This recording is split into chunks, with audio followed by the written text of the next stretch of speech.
Publié en 1922, ce livre est un poème indien tissé avec les fils de la philosophie occidentale.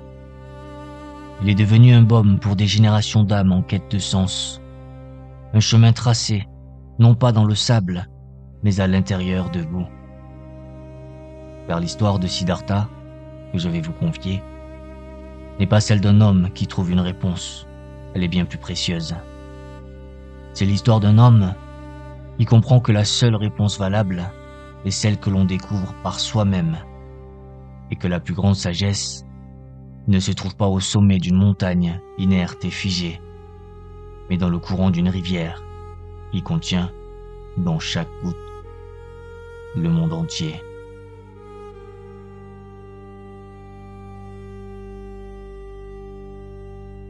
Parler d'une soif que rien ne semble pouvoir étancher, la soif de celui qui possède tout, mais qui ne se possède pas lui-même. Imaginez ce jeune homme, Siddhartha, fils de Brahman. Il est la lumière de son village. Son esprit est une coupe d'or remplie des écritures sacrées. Les sages admirent sa connaissance. Tous voient en lui un prince de l'esprit, un futur maître. Mais lorsque le silence se fait, lorsque les louanges se taisent, Siddhartha sent un vide immense en lui. Il voit les rituels, il entend les prières, mais il sent bien que les paroles des autres ne sont qu'un écho. Elles décrivent l'océan, mais elles ne sont pas l'océan. Elles ne lui permettent pas de ressentir le sel sur sa peau, ni la vague qui emporte tout.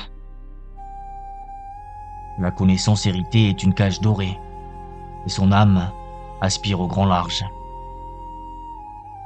Alors, un matin, il a fait ce que l'âme assoiffée fait toujours. Il s'est mis en route. Il a quitté la chaleur du foyer de son père, non par mépris, mais par une nécessité plus profonde que l'amour filial. Une déchirure, oui, mais une déchirure pour laisser passer la lumière. Et son ami, son ombre fidèle, Govinda, l'a suivi. Car on ne laisse pas un frère marcher seul vers l'inconnu. Ensemble, ils ont rejoint les Samanas, ces ascètes errants qui possédaient pour seule richesse le ciel au-dessus de leur tête.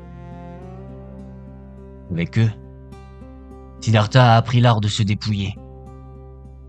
Effacer le corps par le jeûne, faire taire le cœur en suspendant son souffle, anéantir la pensée jusqu'à ce qu'il ne reste plus qu'un silence de pierre.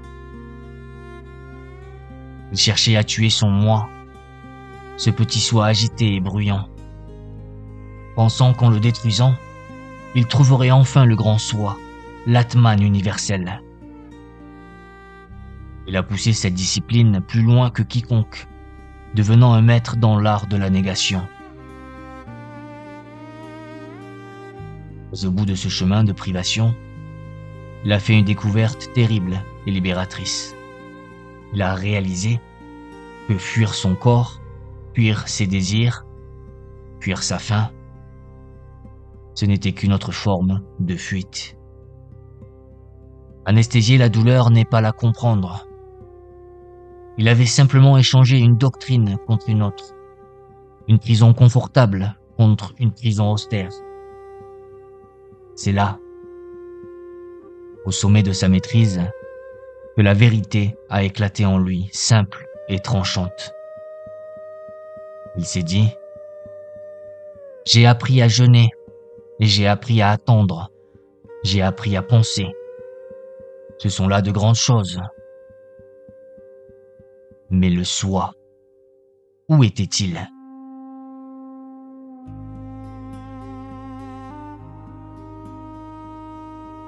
Vent porte parfois des noms, et celui qui est venu jusqu'à Siddhartha et Govinda était un nom de lumière, Gautama.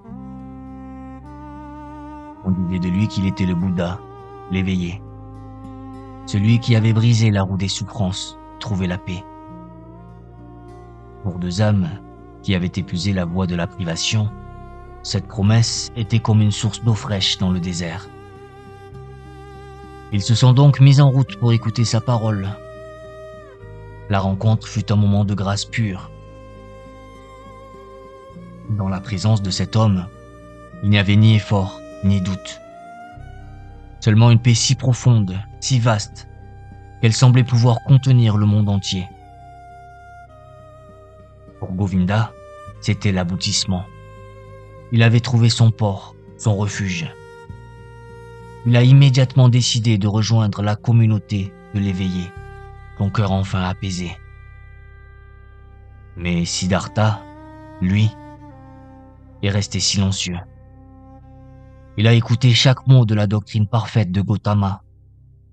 Il en a reconnu la vérité lumineuse, la cohérence sans faille. Tant, au cœur de cette perfection, il a vu ce qui, pour lui, était une absence. Il a compris que l'éveil est un fruit que l'on doit cueillir soi-même. Personne ne peut le goûter pour vous. Une doctrine, aussi parfaite soit-elle, est un doigt qui montre la lune. Ce n'est pas la lune elle-même. Avec une humilité infinie, il s'est alors entretenu avec le grand maître. Il ne cherchait pas à contredire, mais à comprendre. Et c'est là, dans ce dialogue respectueux, que Siddhartha a pris la décision la plus importante de sa vie. Il allait poursuivre sa route, seul. Pour la première fois, il était véritablement seul. Et dans cette solitude, il n'y avait pas de peur. Il y avait le commencement de tout. C'était sa véritable naissance. L'instant où il a compris que son seul maître serait désormais le monde, et son seul enseignement, l'expérience. Et c'est avec des mots simples, lourds de sa nouvelle certitude, qu'il a partagé sa vérité. Personne n'atteint la délivrance par l'enseignement. Ô vénérable, c'est pour cela que je continue mon chemin, non pour chercher une autre doctrine meilleure, car je sais qu'il n'y en a pas, mais pour quitter toutes les doctrines et tous les maîtres.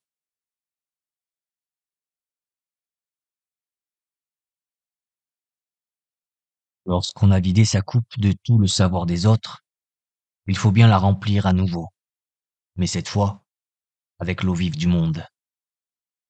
Siddhartha est arrivé devant une rivière, et en la traversant, il a senti que ce n'était pas seulement de l'eau qui lavait sa peau, mais un monde nouveau qui entrait en lui. Pour la première fois de sa vie, il a vu. Il a vu le bleu brillant du ciel, la danse des feuilles dans le vent, le sourire d'un enfant sur la rive. Les sens, qu'il avait si longtemps cherché à anéantir, sont devenus ses nouveaux guides. Et c'est alors qu'il a rencontré Kamala, la plus belle des courtisanes. Elle n'était pas une sainte, mais une prêtresse du monde des sens. Avec elle, il a appris un alphabet qu'aucun livre sacré ne contenait. Celui du désir, de la tendresse et du plaisir. Elle est devenue son initiatrice au poème du corps. Mais pour être l'élève d'une telle reine, il lui fallait un royaume. Il lui fallait de l'or. Guidé par elle, il est entré au service d'un riche marchand, Kamaswami. Et là encore, il a excellé. Avec son esprit calme et sa patience infinie, il a appris le jeu de l'argent. Ce jeu d'enfant pour adultes. Il a accumulé les richesses, les terres, les étoffes précieuses. Sa maison était pleine, mais lentement, et sans qu'il s'en aperçoive, son cœur a commencé à se vider. La belle voix claire qui parlait en lui, cette voix qui l'avait guidé hors de chez son père, loin des samanas, loin même du Bouddha, est devenue un murmure, puis un silence. Il s'est laissé prendre par le jeu, par le vin, par la fatigue de la possession. L'homme exceptionnel est devenu un homme ordinaire, las et dégoûté par le reflet de celui qu'il était devenu. Un jour, avec une tendresse infinie, Kamala lui a offert le miroir le plus cruel qui soit, celui de la vérité. Elle a regardé au plus profond de lui et a dit: « Tu ne peux pas aimer. Les gens de ton espèce ne peuvent sans doute pas aimer. Les gens ordinaires, eux, le peuvent. C'est là leur secret. »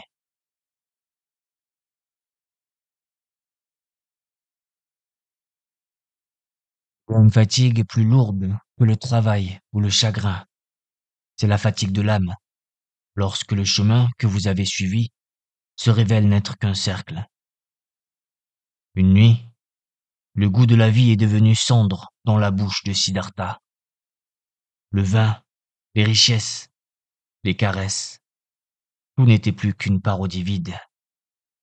Submergé par un dégoût infini envers lui-même, il s'est levé et a marché, sans rien emporter, car le fardeau qu'il portait était à l'intérieur de lui. Ses pas, sans qu'il ne les guide, l'ont ramené au seul endroit qui avait marqué une véritable naissance en lui. Il est revenu au bord de la même rivière. Et là, debout face au courant noir, il a fait le bilan de sa vie. Le jeune brahmane spirituel, l'ascète endurci, le riche marchand, tous n'étaient que des masques posés sur un vide. Il avait tout essayé, et tout avait échoué. Il ne voyait plus d'issue, plus de chemin, seulement la certitude d'un échec complet. Il s'est penché sur le miroir sombre de l'eau, prêt à s'y jeter, pour enfin éteindre le feu de la honte, pour mettre fin au grand échec qu'était devenu Siddhartha. Et c'est là, au bord du néant, qu'un son a vibré des profondeurs de son être. Un son qu'il n'avait pas entendu depuis son enfance, mais que son âme n'avait jamais oublié. C'était la syllabe sacrée. Homme. La perfection. Le commencement, la fin de toute chose. En un instant, ce son a balayé le dégoût, la fatigue et le désespoir. Il ne s'agissait plus de sa petite vie ratée, mais de l'unité universelle dont il faisait partie. La force a quitté son corps. Il s'est effondré sur la rive et est tombé dans un sommeil si profond, si long, qu'il fut une mort et une renaissance. À son réveil, le soleil était haut dans le ciel. L'orgueilleux Siddhartha, celui qui cherchait, qui jugeait et qui souffrait, était mort dans les eaux de son désespoir.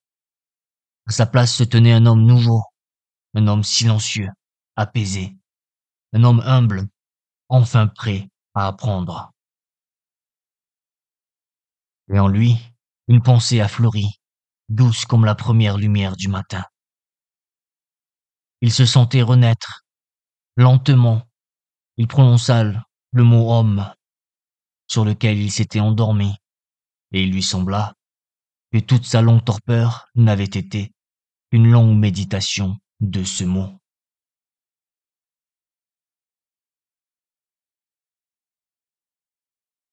Et la mort de l'ancien soi, il n'y a plus de but à atteindre, seulement une vie à habiter. Siddhartha a compris que son voyage ne le menait plus vers un lieu lointain, mais vers le cœur de ceux qui étaient déjà là. Il a décidé de rester près de la rivière, son unique et dernier maître. C'est là qu'il a retrouvé Vasudeva, le vieux passeur. Cet homme ne possédait rien, mais sa paix était un océan. Il ne dispensait aucun enseignement, mais son silence était une leçon. Siddhartha a demandé à devenir son apprenti, non pour apprendre à manier une barque, mais pour apprendre à écouter. Et Vasudeva ne lui a rien enseigné avec des mots. Il lui a simplement appris à pencher son cœur vers l'eau. Et Siddhartha a écouté. Il a entendu les 1000 voix de la rivière. Il a entendu le rire d'un enfant, le cri d'un homme en colère, le sanglot d'une mère en deuil. Il a entendu la voix de la soif et celle de l'accomplissement, la voix de la naissance et celle de la mort. Toutes ces voix, toutes ces vies, chantaient ensemble dans le courant. Et il a appris que la rivière n'a qu'un seul temps, le présent. Un présent éternel, où la source et l'océan coexistent dans chaque goutte. C'est à cet instant qu'il a compris la parole de son maître. La rivière sait tout. On peut tout apprendre d'elle. Vois-tu, tu as déjà appris d'elle que le temps n'existe pas.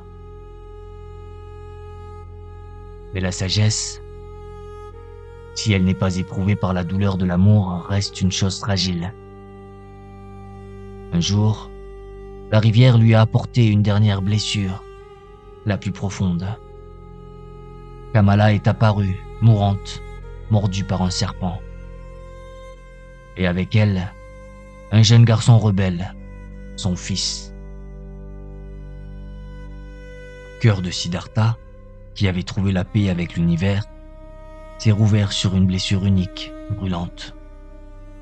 Après la mort de Kamala, il a tenté d'aimer cet enfant qui ne voyait en lui qu'un vieil homme étrange.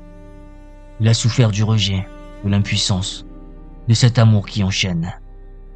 Et lorsque son fils s'est enfui, le laissant seul, un chagrin immense l'a submergé. C'est en regardant le fleuve, ce jour-là, qu'il a compris. Il a ressenti dans sa propre chair la douleur qu'il avait infligée à son propre père, des années auparavant. Il a compris que l'amour véritable n'est pas de retenir, mais de laisser partir. Il a accepté la douleur, l'a laissé couler en lui comme l'eau de la rivière, et elle est devenue une partie du grand champ du monde. Voyant cela, le vieux Vasudeva a su que sa mission était accomplie. Il a souri à son ami, puis est parti dans la forêt, comme une goutte de pluie retourne au ciel. Siddhartha était désormais seul. Il était le passeur. Des années plus tard, son vieil ami Govinda, toujours en quête, est revenu. Il a demandé à Siddhartha de lui enseigner ce qu'il avait trouvé. Mais Siddhartha n'avait plus de doctrine à offrir. Il lui a simplement demandé de se pencher et d'embrasser son front. Et lorsque les lèvres de Govinda ont touché sa peau, il n'a plus vu son ami. Il a vu défiler 1000 visages, le poisson et le héron, le nouveau-né et le mourant, le meurtrier et le sauveur. Et toutes ces formes, toutes ces images, n'étaient rien d'autre que le courant de la rivière, la musique éternelle de la vie. Et tout cela était contenu dans le simple sourire de Siddhartha, un sourire d'une paix parfaite qui acceptait et aimait le tout.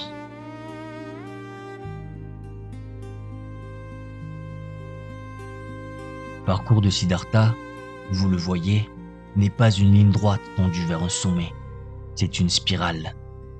Une danse où chaque pas en avant a d'abord été un pas vers le bas, un pas vers l'intérieur. Il lui a fallu se perdre dans les mots qui décrivent la vérité, pour apprendre que la vérité ne se lit pas, elle se vit. Il lui a fallu s'égarer dans le silence du désert de soi, pour comprendre que nier le monde n'est pas le transcender. Il lui a fallu s'enivrer d'or et de la fièvre des sens, pour sentir le poids du vide au cœur même de l'abondance. Et enfin, il lui a fallu connaître la simple douleur d'un amour de père, pour découvrir que la plus haute sagesse est l'acceptation. Il a dû tout traverser, pour enfin trouver la paix là où elle a toujours été, dans l'humble écoute du monde exactement tel qu'il est. Dans notre monde pressé, qui vous offre des réponses avant même que vous n'ayez formulé la question, ce livre est une respiration, une permission. La permission de suivre votre propre chemin sinueux. Son héritage n'est pas une destination à atteindre, mais une vérité à incarner. La spiritualité n'est pas un sommet où l'on arrive enfin, mais une manière d'habiter le monde, à chaque instant, avec tout ce que vous êtes. Peut-être avons-nous tous, en nous, une rivière à écouter. Une somme d'expériences, de joie et de peine qui, une fois acceptées, forment une sagesse unique. Pour entendre pleinement sa mélodie, pour ressentir la poésie de chaque vague qui a façonné ce que vous êtes aujourd'hui, je vous invite à plonger vous-même dans les pages de Siddhartha de Hermann Hesse. Merci pour votre écoute et pour ce voyage partagé.